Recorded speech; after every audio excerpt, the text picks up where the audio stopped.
Okay, so last time we discussed about how a single synchronous generator can feed a single load, right? Single generator, single load, power,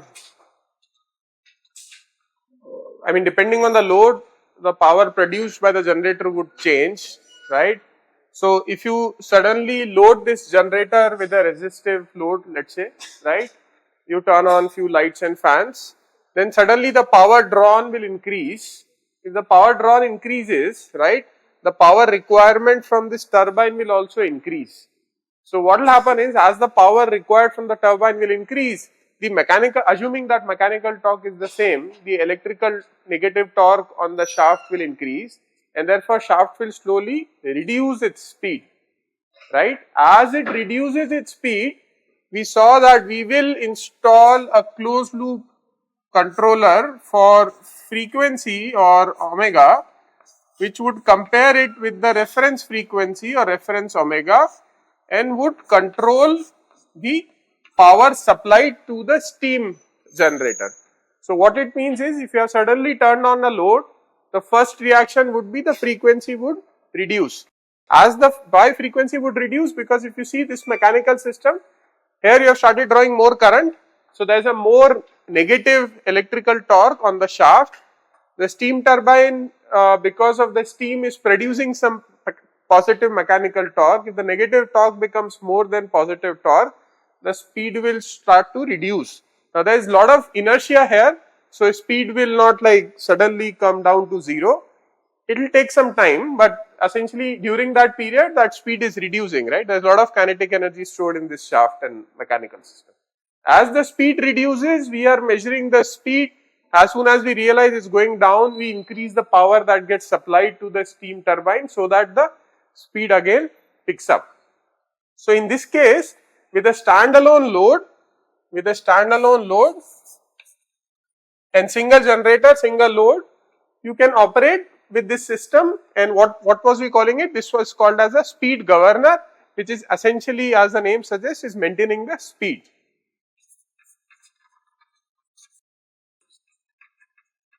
This is something which we saw last time, and then there was a voltage regulation loop also which we saw, right, which is mostly maintaining the voltage at the terminal by changing the field current, which was called as AVR, automatic voltage regulator.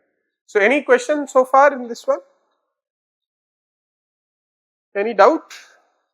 Okay, then the when the load increases, the frequency decreases, and so we increase the amount of water flow, so we can increase the frequency.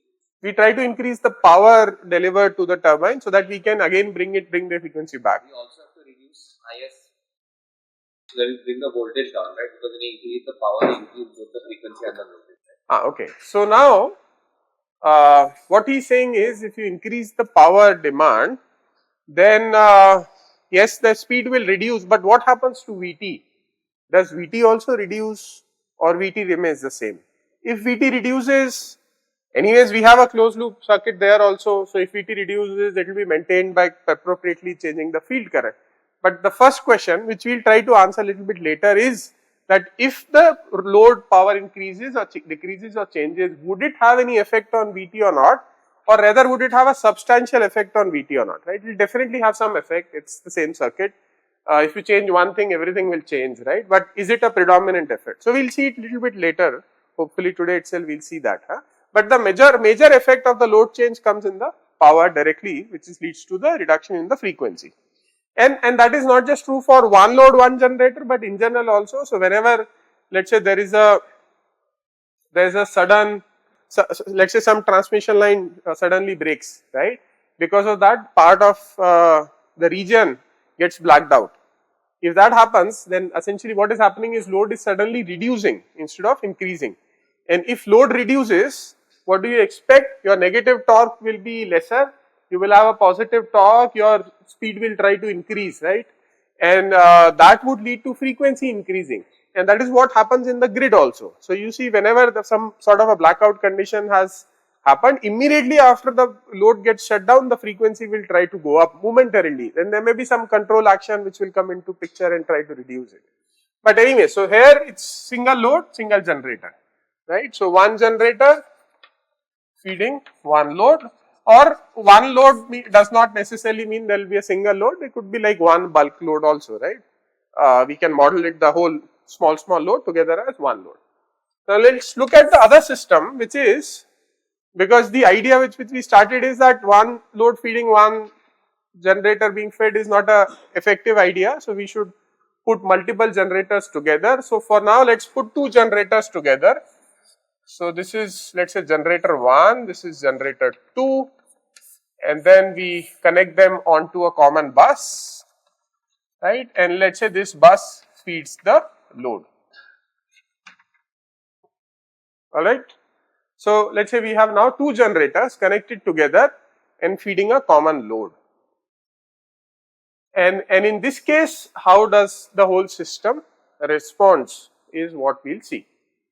By the way, this kind of a diagram, right, in little bit different symbols and little bit variation in symbols and so on, you would have seen these are called as single line diagrams, right, where essentially you are just drawing one line, but the one line actually means either 3 or 4 line depending on what kind of system it is, right. So it's just a simple way of representing a more complicated system. It's called a single line diagram, SLD.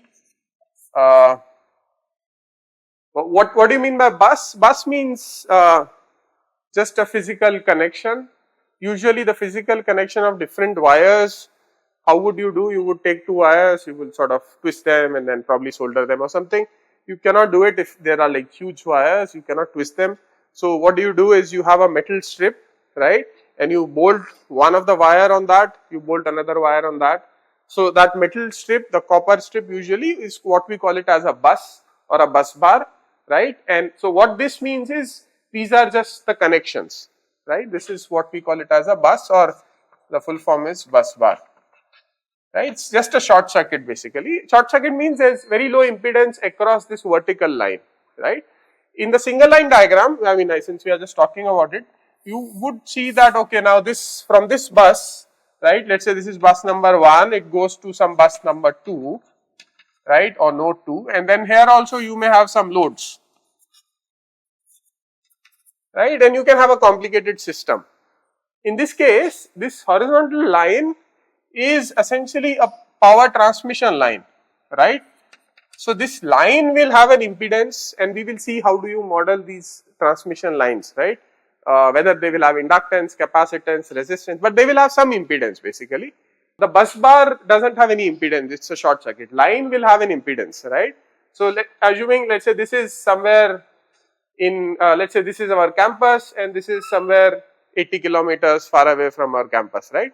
This is a separate substation where there are two generators connected, there is some local load there, and then the power is being transmitted coming to the campus, and again we have some local load. We do not have a generator here, but you can still have a bus bar because you have to connect multiple loads with the incomer, right. So you can still have a bus bar. Of course, when we feed our loads, before that we would probably have a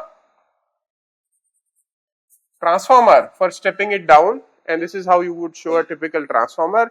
You would also have some sort of a circuit breakers or isolators in the system, and those also people would show in different ways. So there is something like this. There are different symbols, you can Google it, you can see in more details, but usually this is like, you know, gives you a big picture of how the power system network is. It's a simple system with two bus, right. In reality you can have, in reality you will have much larger system, large number of buses, right. So this is just a representation, there is no concept as such, it is more of a representation. Any doubt in this one? Otherwise we will go back to our case of two generators and a single load. This is just something which I wanted to, you know, share with you.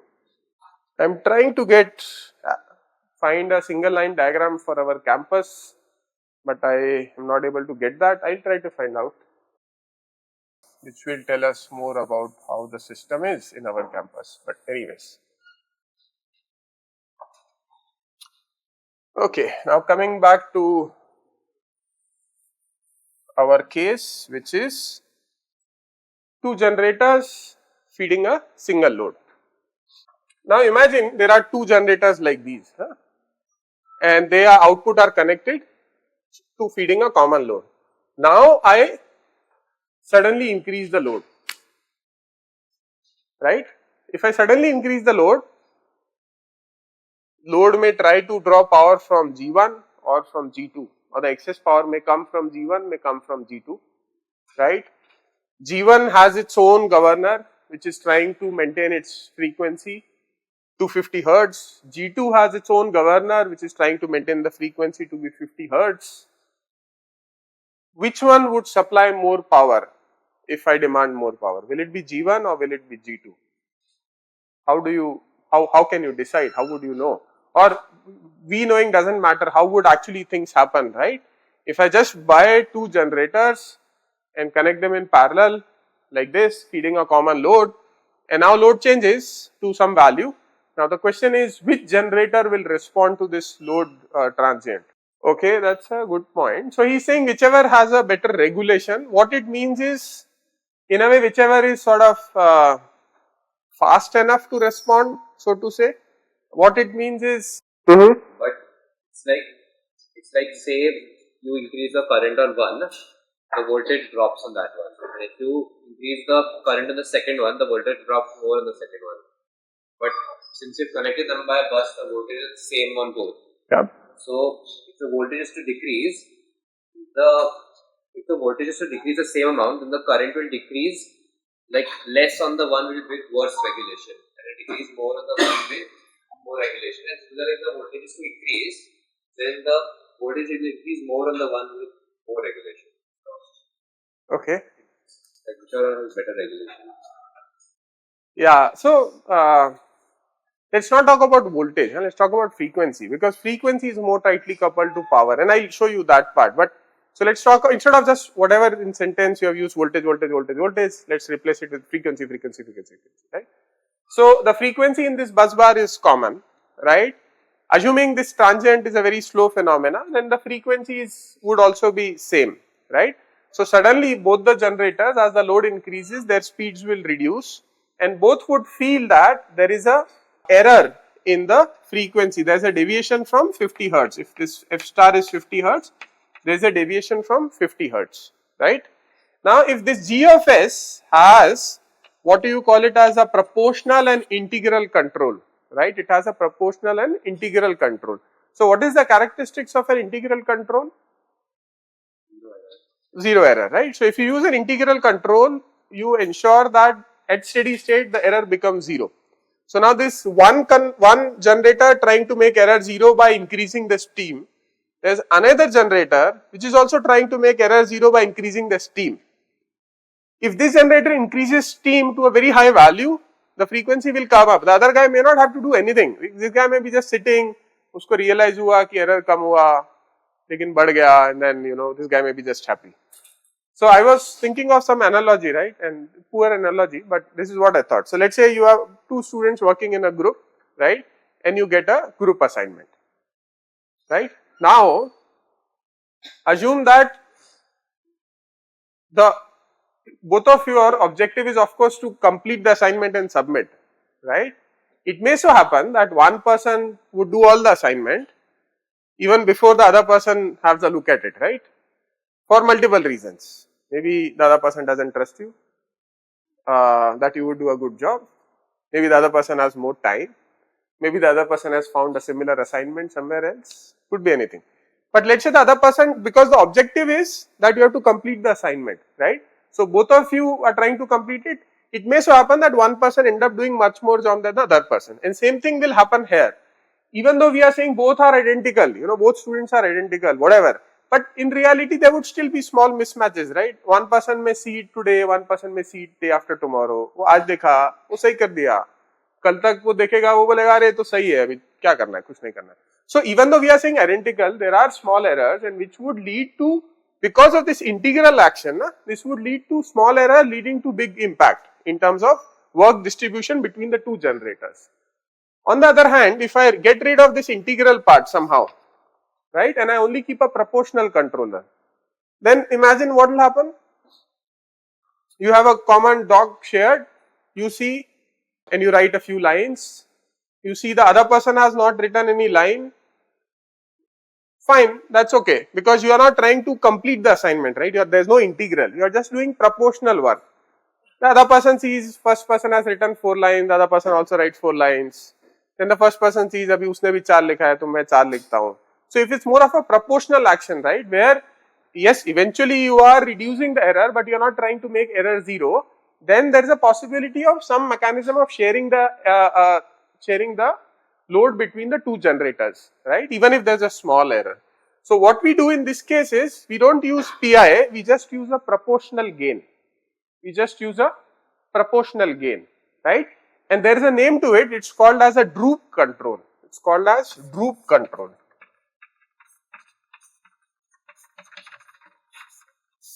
So you have only P, there's no integral in this, right? There's only P in speed governor.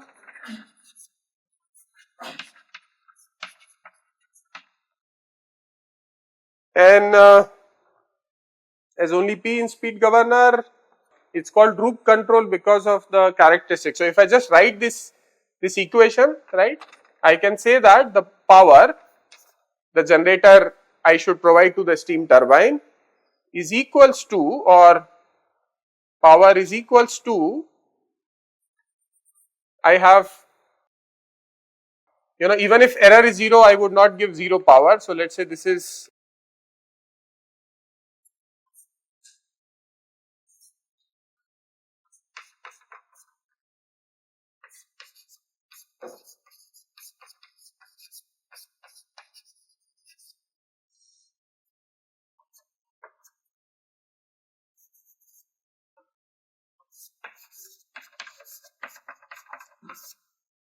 just look at this equation. This is the same equation of this governor, and I will explain you one by one. F minus F star is nothing but the error, right, which is coming at the output of this comparison.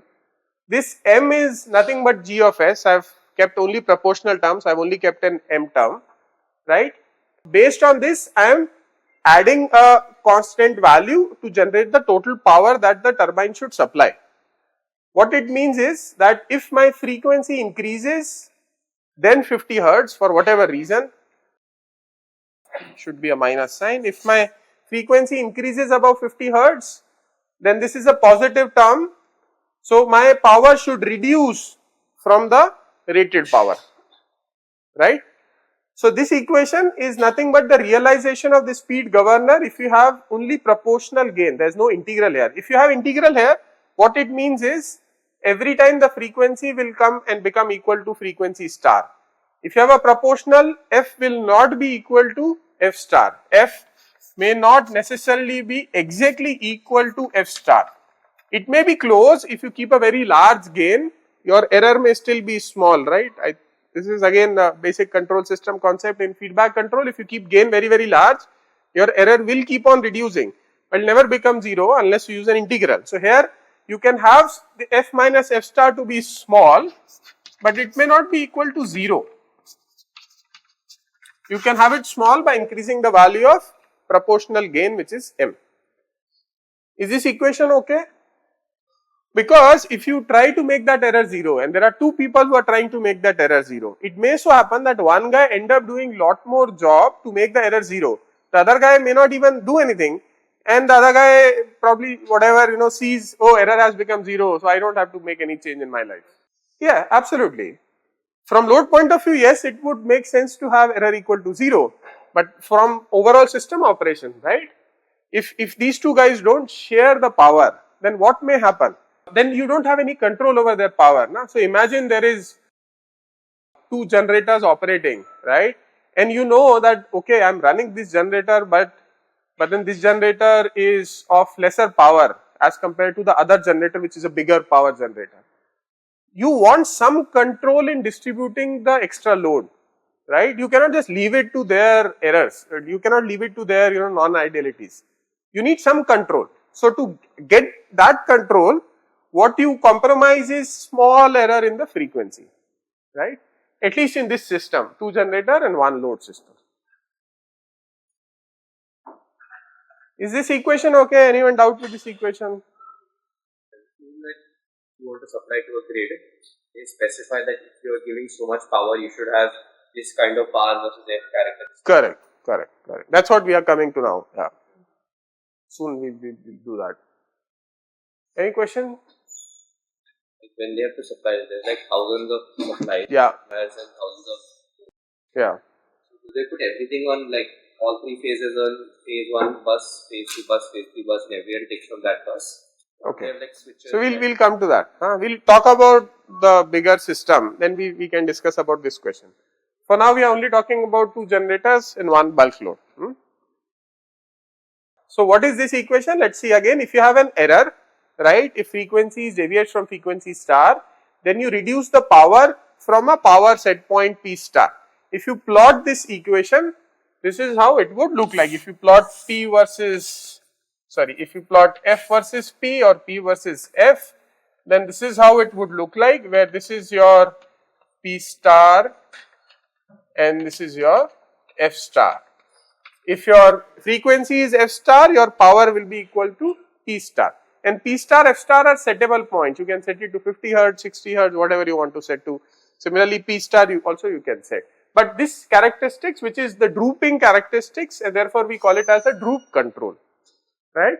Which is a drooping characteristics in frequency and power, which we have intentionally introduced in the speed governor. Ideally, we could have maintained the frequency to be constant, but because that would not give us any control over how the power gets distributed between the two generators, we have kept only proportional controller and not the integral controller in this case. And therefore, when you see when in system, the frequency is never exactly 50, it will be 49.9, 49.95 and so on, right? If the deviation is too much, then we are worried, because that implies that we are operating at the extreme limit of our power generation capacities, right?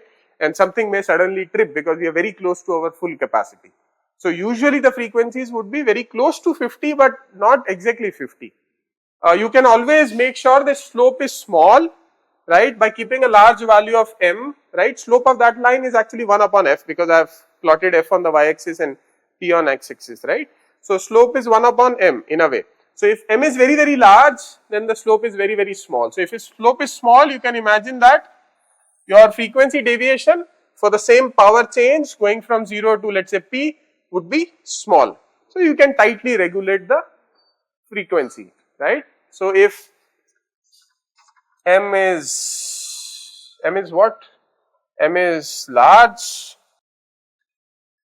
That means the proportional gain is large, implies f minus f star is small.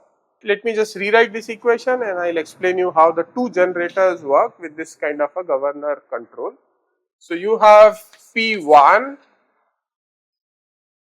is equals to P1 star, this is for generator 1, minus M1 into F minus F star.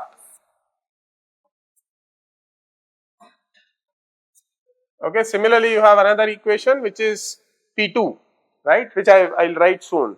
But if you see this first equation, P1 equal to this one, I can just rewrite it slightly. I can say P1 upon P1 star is equals to 1 minus M1 upon P1 star into F1 minus F1 star. Similarly, I write the second equation which is for generator 2, which is P2 upon P2 star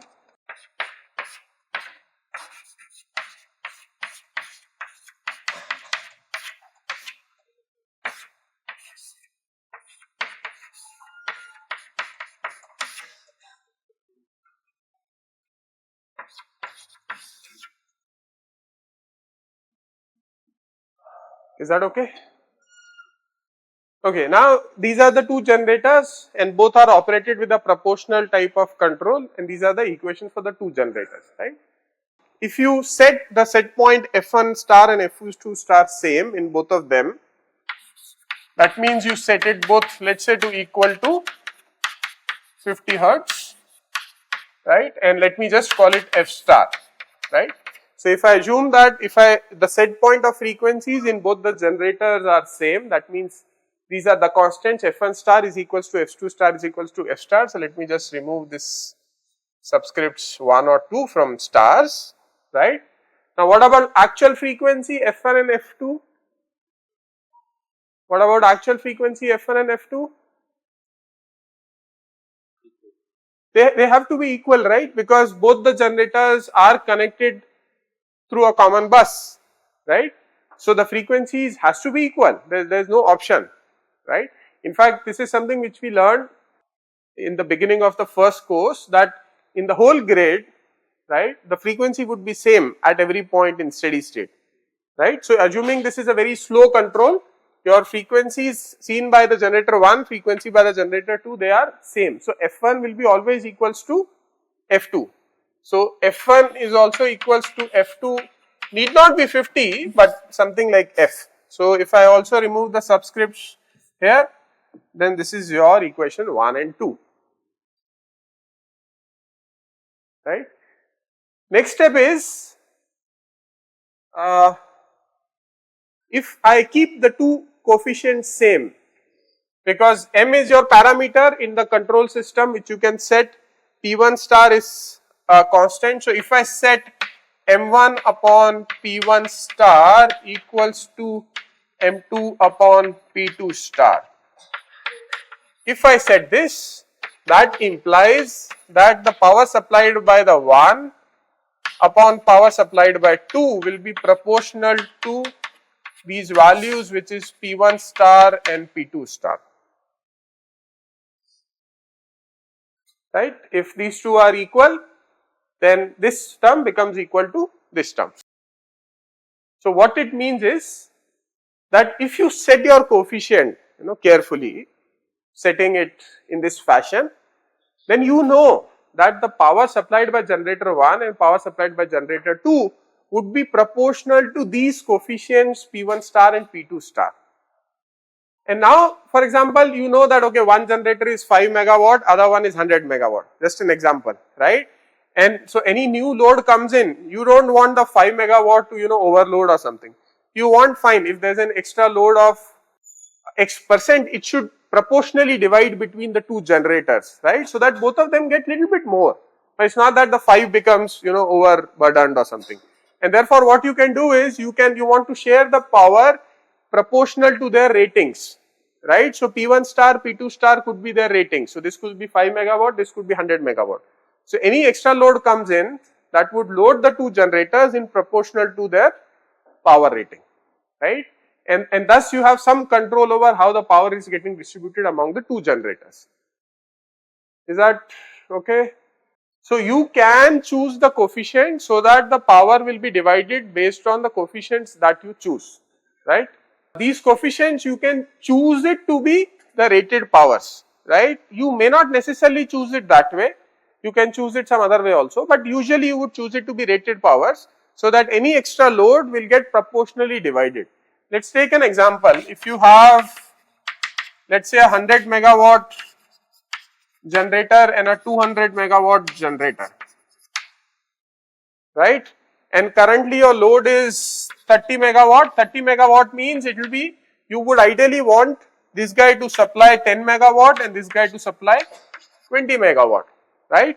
And then again, if you add another bit more load, let's say you go from 30 to 150 megawatt, then you want this to be 50, you want this to be 100, right. If this goes to 300 megawatt, you want, of course, this to supply 100, this to supply 200. So how do you ensure that it's supplied proportional to their power rating?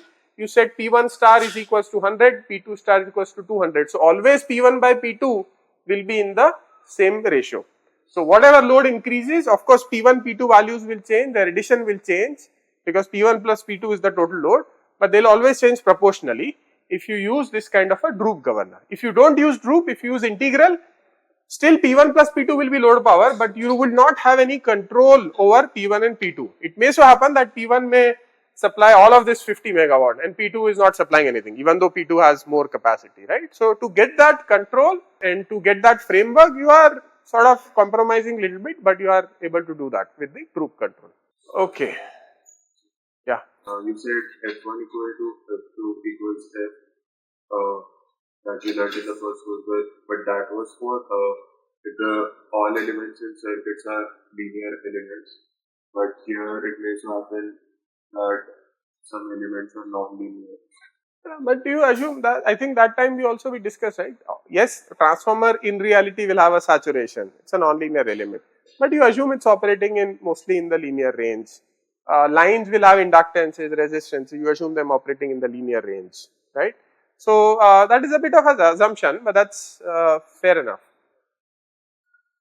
So this same Droop concept gets applicable not only to two generator but to n number of generators, right. So now we have, let's say in our system, n generators all operating, all of them using a speed governor with the Droop equation, and then by choosing their m1 by p star values to be equal, you can accordingly set their powers proportional to p1 star to p2 star, right. Hypothetically, let's say in one generator the power rating is large but doesn't have a lot of coal. You don't want it to shut down, but you don't want to supply too much of power also. So you can adjust in those situations P1 and P2 star, not necessarily based on their proportional power rating, but based on how much power you want these guys to supply, right. But usually the power is shared in proportional to the rating, right. I'll give you another example. Let's say you have two generators, one generator and the other generator is separated by a long distance, right, and there is load near to this generator, there is load near to this generator. Now the total load, do you want it to proportionally divide between the power rating of the two generators? Maybe not, because there is no point in power flowing in this long line, right.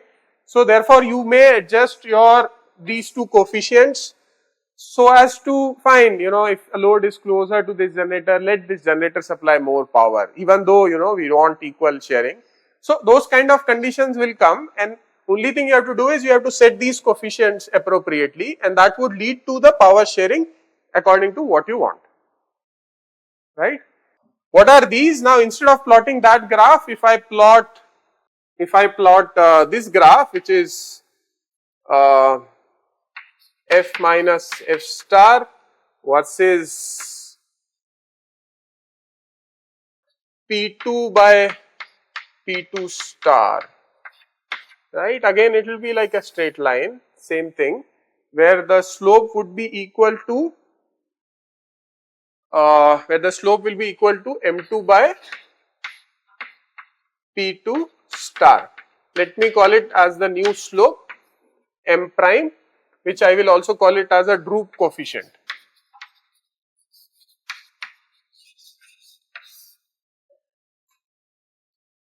Okay. Alright. So now we saw one generator feeding one load. You can maintain frequency, two generator feeding one load. You cannot maintain it accurately. You can still do something else. I will tell you an example. For example, now assume that you have two generators feeding one load, suddenly load increased, and then both generators have tried to inject more power. Their frequencies have slightly reduced and they are settled to 49 hertz. Yeah, but you can have a central guy, right? You can have me telling you that, look, this 49 hertz is not good. Look, both of you guys should change your F star, right, and take it from 50 to 51, so that the frequency, actual frequency will go from 49 to 50. So you can still, maintain. There are other mechanisms of operating close to 50. You can have a third person telling both the guys together. So what is that? That's more like a centralized control, right, where there's one person who's monitoring. It could be an actual person. It could be an actual person seeing the frequency and then calling generator 1, boss, increase your set point. I call generator 2 also and say, boss, increase your set point, or it could be some electronic system doing it. So those kind of, actually if you see, control system has lot of loops and much more complex, but this is like the most basic one which exists. And if you keep scaling more and more generators, you keep using the same technique as you add more generators. Okay, where you have lot of generators, right, interconnected in some complex fashion, and lot of loads distributed. So that is the next case. Okay, so what he's, okay, let me just repeat your question. What he's saying is that if instead of two big generators, if I have 10 small generators to supply the same power, would my frequency deviation become more? The total cumulative power is still the same of all the generators. The total cumulative rated power or the capacity is the same. I don't think so. I mean, you have flexibility over M, right? Yeah.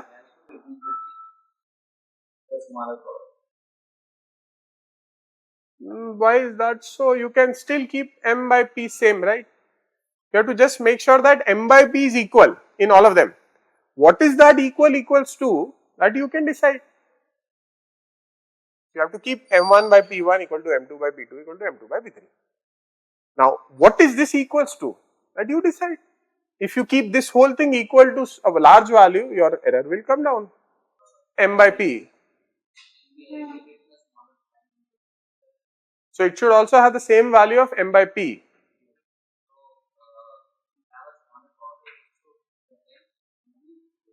That's okay, but M by P is same.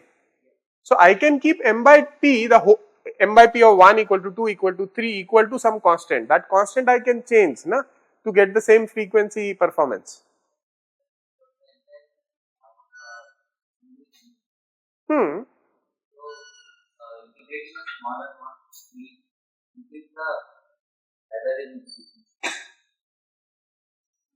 No, I am not sure if that is true. Maybe we can discuss it offline. I am not able to either understand your question or because my thought is if you are designing, if you add one more generator, small, big, whatever, right, you are adding more capacity into the system. That should not increase the frequency error, right? That should actually reduce the frequency error. But we can talk a little bit later if you want more discussion on that part. So now when we study, lot of generators connected together, it's a very complicated phenomena. You have like n number of generators. So how do you simplify it? When we want to study the whole system, right, what we do is we cannot study everything together. So what we do is we study one generator at a time.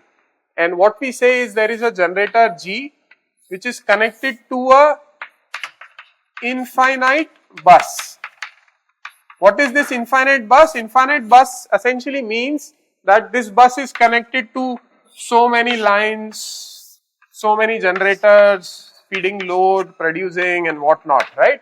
So it's like a complicated network and you just simplify it and you represent it with a single source or a single load, a single voltage at this point. We call it as an infinite bus. Why we call it as an infinite bus? Because this is so big network that this guy, if it injects little bit more power or draws little bit of power, that does not really change the voltage and the frequency of the whole system because the system is so big, right? And therefore the word infinite bus.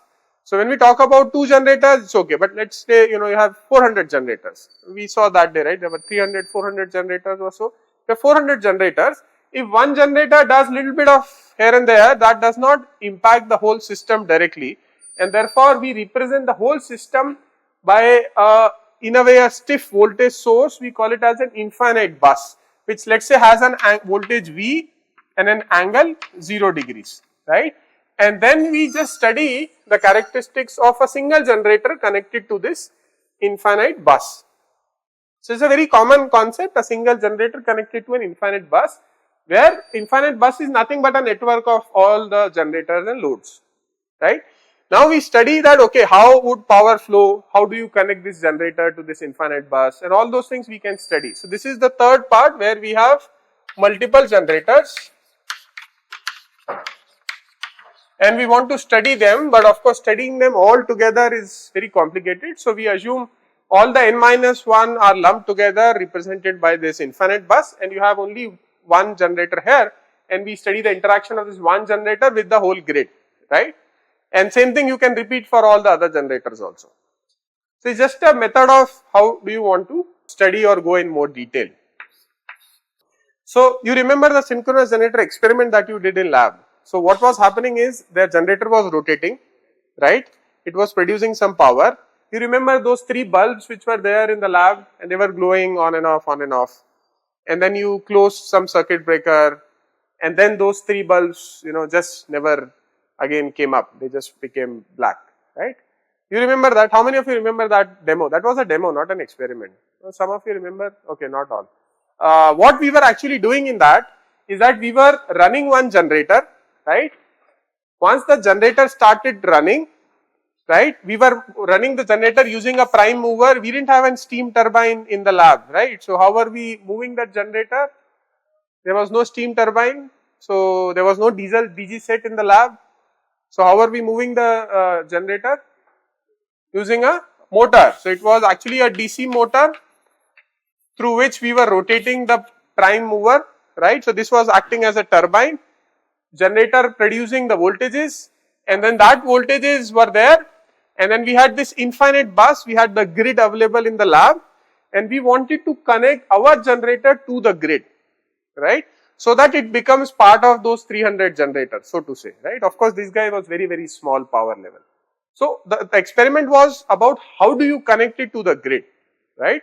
So there are 2 parts to it. First, how do you make the connection? Second, once the connection is made, then how do you control this guy, right? So there were 2 parts. One, how do you connect it? How do you control it? So the first part is what you did predominantly in the lab, that how do you connect it? So the technique is, the problem is that look, here you have 3 wires, you have 3 wires from generator and you have 3 wires from infinite bus, right? Which wire you connect to which one and whether you connect and what instant you close this switch is the problem. Imagine you don't know, there are 3 wires, right? Imagine if you connect one phase with other phase, right? Then you cannot close the switch, because if you close the switch, it's like a big short circuit. There is a lot of voltage across it, right? If you have 3 phase voltages here, you have 3 phase voltages here, it's that there are 2 voltage sources you are trying to connect together. So what you have to ensure is the phase should be same, the ABC and the ABC, right? The phase should be same. So if you want to close, you should have the same phase. What else should be same between the 2 voltage sources you want to connect?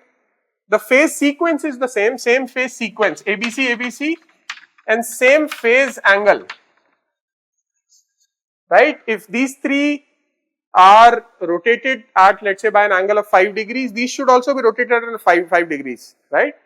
What else? The magnitude, voltage magnitude should be the same, because if one is 230 volt, other is 150 volt, if you connect them, there is again going to be large current. So same voltage magnitude. And what else you should have? You should have the same frequency, of course, that is the first point, same frequency. So for you to connect the 2 sources, they should have the same phase sequence, ABC, ABC. They should have the same phase angle, the angle of A here and the angle of A here should be the same. They should have the same frequency, they should have the same magnitude, and then you can close it, right? So that experiment was actually about making sure these conditions are met before you close this circuit, right? So any new generator, once it gets developed, once it gets installed, you would run it and you have to connect to the grid, and this is the mechanism of connecting it to the grid. Where were the bulbs now? 3 bulbs, bulb 1, what is the symbol of bulb? I don't know. How do you draw bulb? Maybe some coil kind of thing.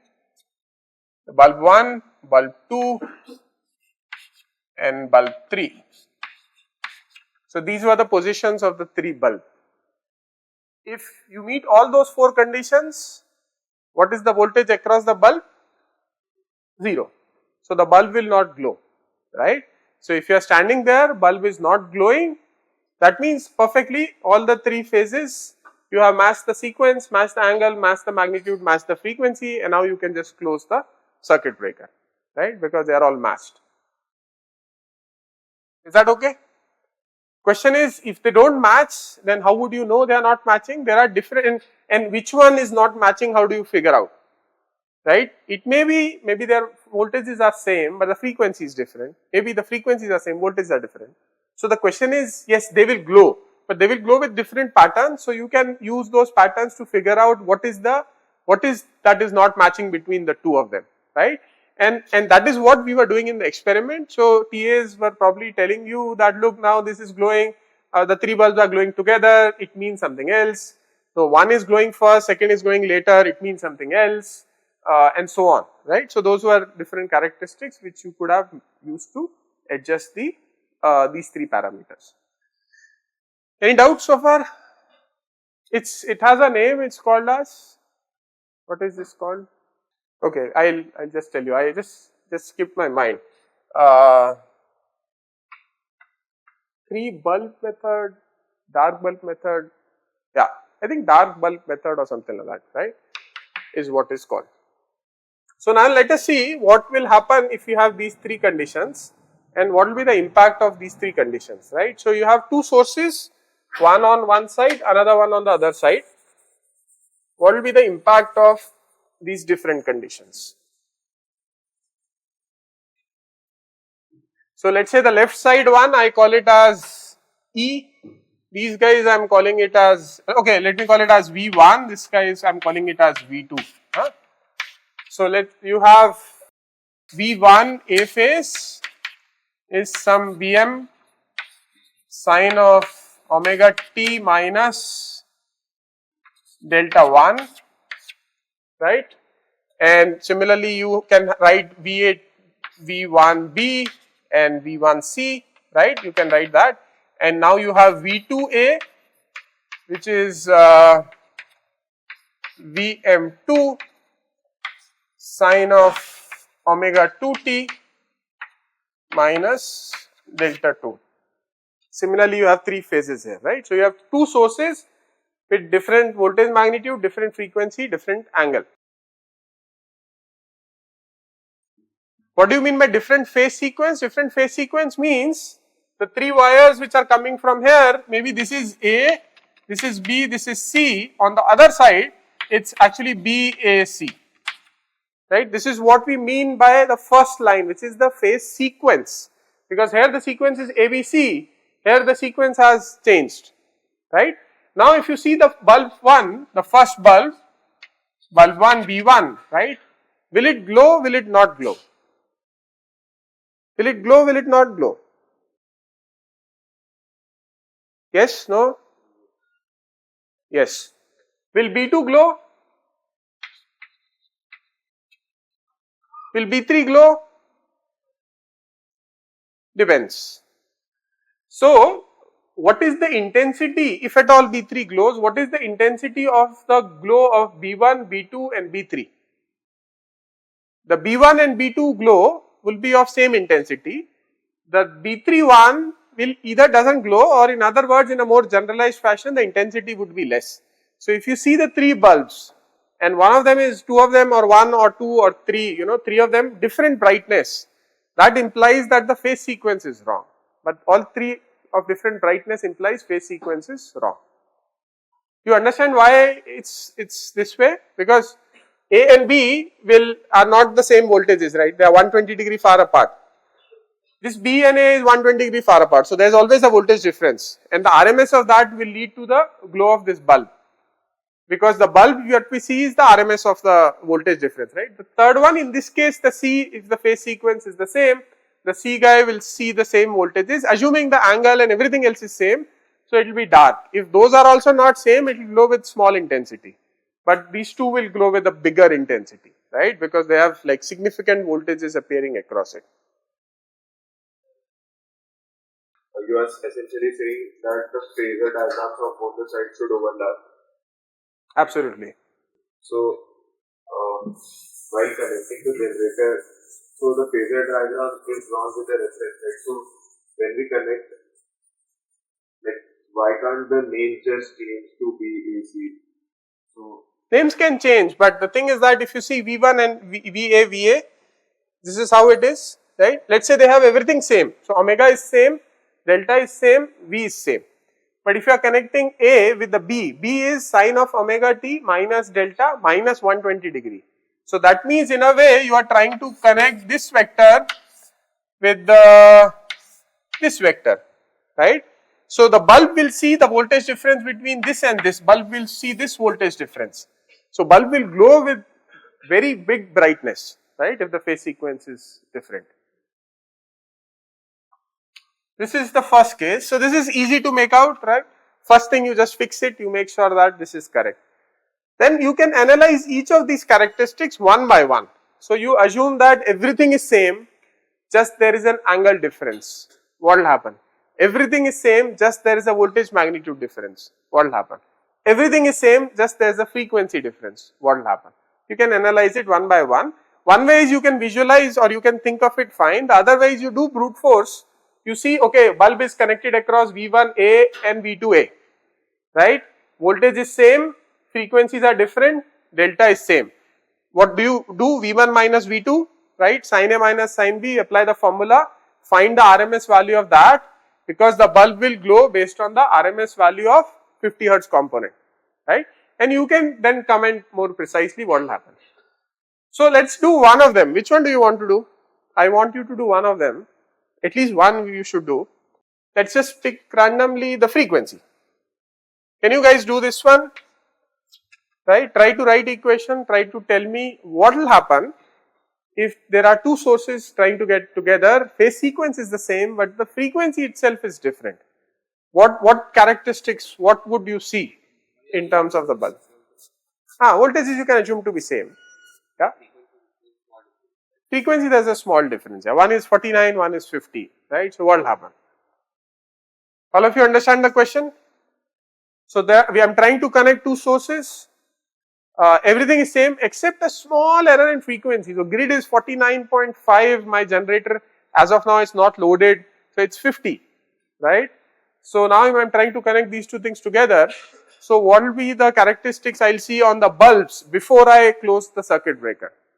Because I should not close the circuit breaker now, because the small frequency error may lead to a lot of current flow. So what is the characteristics you would see on the bulb? Will the bulb glow? Will it not glow? And what is the unique pattern with which it will glow?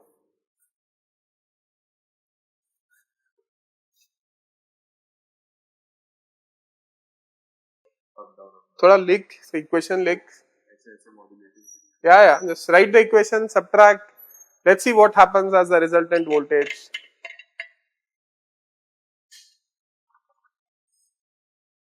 So subtract V1A from V2A, apply sin A minus sin B, get some cos and sin terms, see what those terms tell you about bulb 1, right? And similarly you can imagine what will happen to bulb 2 and bulb 3. निकला क्या निकला? Cos of omega 1 plus omega 2 by t minus delta and sin of omega 2 minus omega 1 t, right? So this is the voltage across the bulb. So it has two components, right? It has this is almost equal to 50 hertz, is equals to the beat frequency or the difference in frequency. So if you do, you will get sin A minus sin B, you get two terms, right? One of the term is omega 1 plus omega 2 by 2. So if omega 1 is 50, omega 2 is 49.5, then omega 1 plus omega by 2 will be 49, somewhere in between, right? 49.75. So that's like some close to 50 hertz component. You have another component which is the difference in the frequency, right? Which is like the beat frequency, right? The difference of the frequencies. So if one is 50, one is 49.5, then the difference is 0.5, right? Now if this voltage gets applied to the bulb, how would the bulb look like? It will glow. So how would this voltage across the bulb 1 would look like in real life? It will be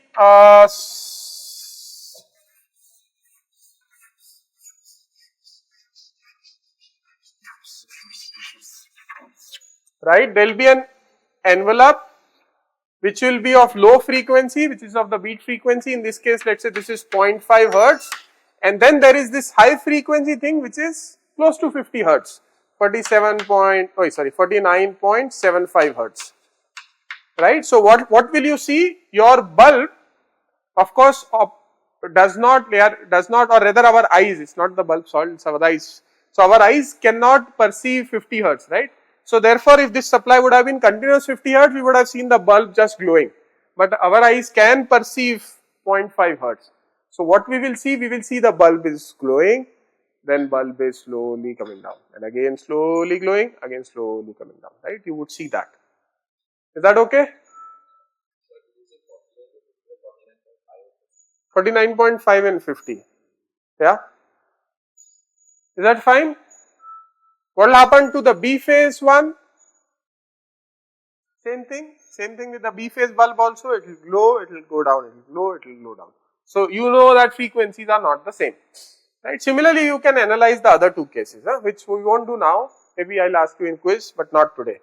I mean, maybe in the next quiz, but we won't solve it. But you can go back and try to figure out the characteristics for the other two. Okay, now you have. Here's a question. Now to match frequency, then but you still have a one supply which is giving like 120 volts peak to peak and 60 hertz, and the other one is giving like 115 peak to peak and 60 hertz. And the amplitude across any phase is only like 5 volts. Yeah. And so your bulb, like at 5 volts, it basically won't glow. Like you can't. How do you can make out. If it's actually 5 volts, then you can close the circuit, no problem. So okay, let me just repeat what he's saying. Let's say you have, you saw that frequencies are different, the bulb is glowing, then coming down, right? So what will you do? You want to adjust the frequency. How will you adjust the frequency of the generator? Frequency means you want it to rotate either faster or slower, right? And then see whether the fluctuations are becoming faster or slower. So you are moving in the other side or this side. So you try to increase the prime mover power. Maybe this guy starts going in this side, you come it down, and you try to adjust, right? So you can match the frequency. Once the frequencies are matched, assuming the phase angle is also matched, and there is only difference in the voltage. So his question was, now what will happen? If you have difference in the voltage, let's say there is 5 volt difference in the voltages, right? Versus there is 100 volt difference in the voltages. Everything else is same. There is only voltage magnitude error, the third case. So what will happen? Of course, in 5 volt difference, bulb will just slightly glow, all three of them together with a very small light. If it's 100 volt difference, all three of them together with a reasonably good light. So if it's with very, very small light, you just close the circuit breaker, because with a small voltage error, there will be not large amount of current flowing across this circuit, right? But this is, of course, we are talking about more in a analog sort of fashion. In reality, you can have some sort of a digital control to figure out all those things and then do the control also, right? You can have it, of course. So once you connect your generator to the grid, right, once it gets connected, it gets logged. It gets logged means then the frequency here everywhere else is the same. It's only the initially when it's not connected, you have different frequencies and so on. Once connected, it's get locked. Once it is connected, what is the equivalent circuit? So once your generator is connected to infinite bus, then how does your system look like? So you have this generator equivalent circuit E angle delta, there is synchronous reactance, there is armature resistance, and this is your infinite bus, which I am representing as voltage V angle 0,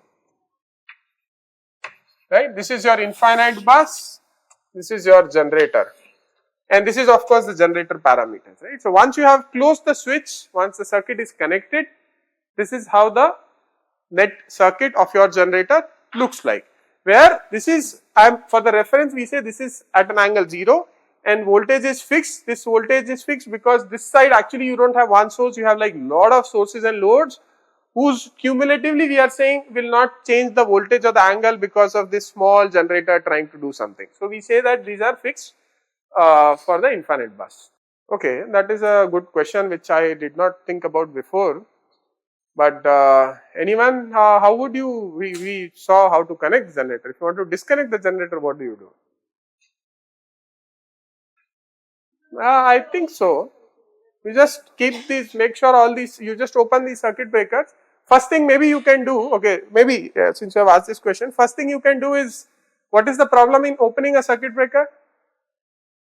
What is the problem in opening a switch? Is there any problem? You go, you close the switch, you open the switch all the time. right? Sometimes when you open the switch, something happens, something bad happens. What is that? Sparks. Why spark happen? Because there is an inductance, so current is flowing, you cannot break the current suddenly, right? So yes, there is an inductance here also, you cannot suddenly break it.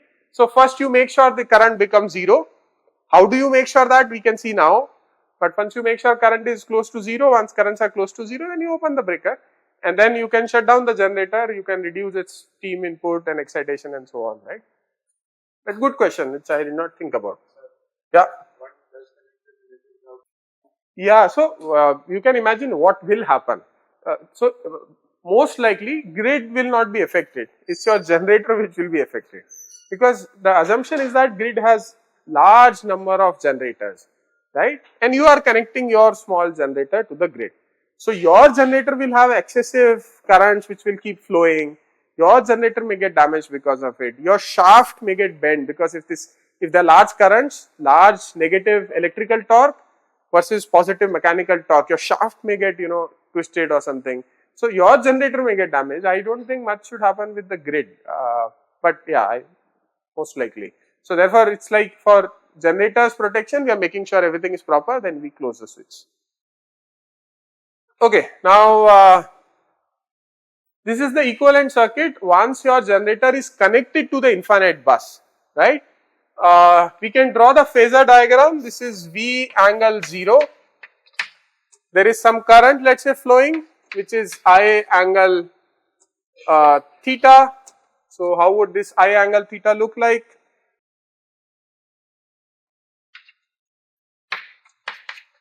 So there is a voltage difference across Vx, there is Vr, right? If my current is this I angle theta, then Vr is in the same phase. This is Vr. Inductor voltage will be leading. So this is my inductor voltage, which is leading, right? And the source voltage will be the addition of the two. Usually Vr will be small. This is something which we have seen before also, right? So if you add this V angle 0, you add small r, and then you add the voltage drop because of the inductance, you get this voltage which is E at an angle of delta. Okay, this is a phasor diagram of this system. Is that okay? Any doubt? Okay, coming back. So this is your phasor diagram, right? If I ask you that if this is the situation, what is the real power and what is the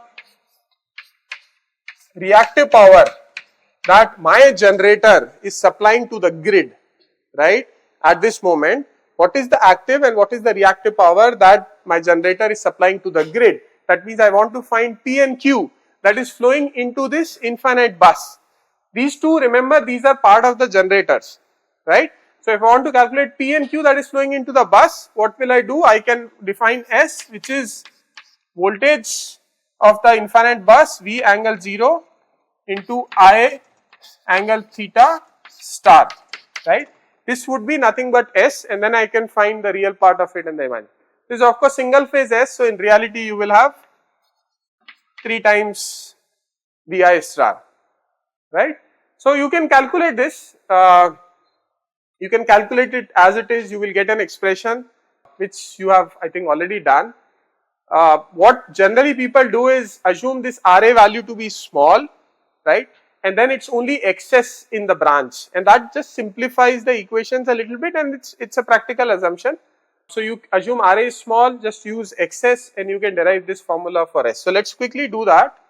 Let's just try to find what is S in this case. Sorry, Vi star.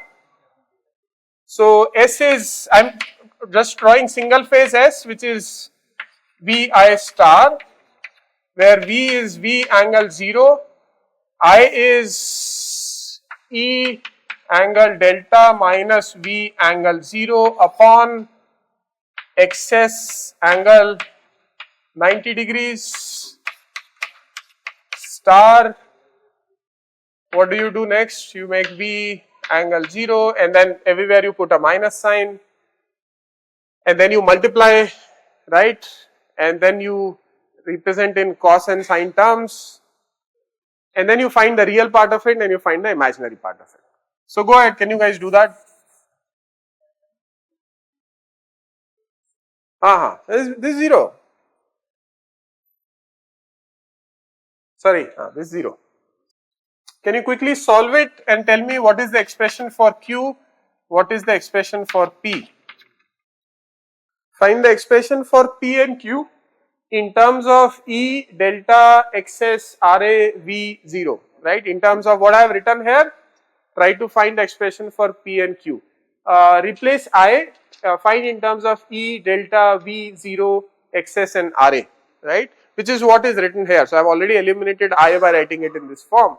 Just simplify this one and then tell me what is the real part, what is the imaginary part. So P and Q. No, you can if you want to be more adventurous, but I just wanted to simplify it, so I have ignored the R. Otherwise, you should add R, yes. Go ahead. बता भाई क्या आ रहा है? So solve for P. Anyone here found out what is expression for P? Last? Okay, go ahead, solve for P. You get EV sine delta by XS, and what do you get as Q? That's okay. If there's no minus, it's fine. Huh? Q is? Okay, 1%. V by XS.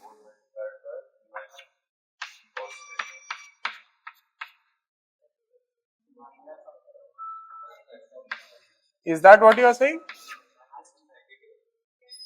Huh? There's a sign change. Now it's okay? Okay. Have you seen these expressions before? No. So these expressions, although we are deriving today for a generator connected to a grid, but as you realize, these expressions are valid wherever you have two sources connected through a inductance, right? So these you would keep seeing these expressions again and again in future because these are more generic equations. Power is equals to EV sine delta by x or V1 V2 sine delta by x, where V1 is the magnitude of one voltage, V2 is the magnitude of other voltage, and delta is the phase angle between the two voltage sources, and x is the impedance connected between the two voltage sources, right? And Q is V by XS E cos delta minus V. Okay, so I think with this let's stop. Recording of course stops.